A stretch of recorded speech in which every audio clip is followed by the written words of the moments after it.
আট দফা দাবিতে চতুর্থ দিনের মতো খাগড়াছড়িতে যুগ্ম ছাত্র জনতার ডাকে পালিত হচ্ছে সড়ক অবরোধ। খাগড়াছড়ি থেকে চট্টগ্রাম এবং ঢাকা মহাসড়কে অবরোধ কর্মসূচি শিথিল করা হলেও খাগড়াছড়ি থেকে চট্টগ্রাম বা ঢাকায় কোনো যানবাহন চলছে না। জেলার অভ্যন্তরীণ উপজেলা সড়কে সড়ক অবরোধ কর্মসূচি পালিত হচ্ছে। এদিকে খাগড়াছড়ি সদর উপজেলা ও গুইমারা উপজেলায় বহাল রয়েছে 144 ধারা। জেলার যৌথ বাহিনীর টহল অব্যাহত রয়েছে। গতকাল থেকে রাঙামাটি এবং বান্দরবানে অবরোধের ডাক দেয়া হলো, শুধু রাঙামাটি খাগড়াছড়ি সড়কে যান চলাচল বন্ধ রয়েছে। সকালে খাগড়াছড়ি সেনানিবাসে সেনাবাহিনীর সংবাদ সম্মেলনে সার্বিক পরিস্থিতি জানানো হয়।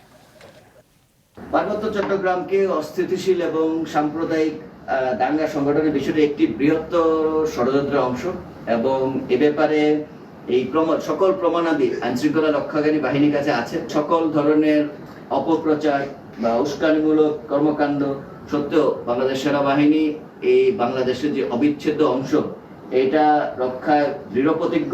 একটা কুচক্রী মহল এই ন্যাক্কারজনক ধর্ষণের ঘটনার শুরু থেকে এই বিষয়টিকে একটি সাম্প্রদায়িক দাঙ্গা অথবা পার্বত্য এলাকাকে অস্থিতিশীল করার যে পরিকল্পনা করেছিল, যেটা অত্যন্ত ঘৃণ, তারা এখনও তৎপর আছে। তো আমরা সজাগ আছি।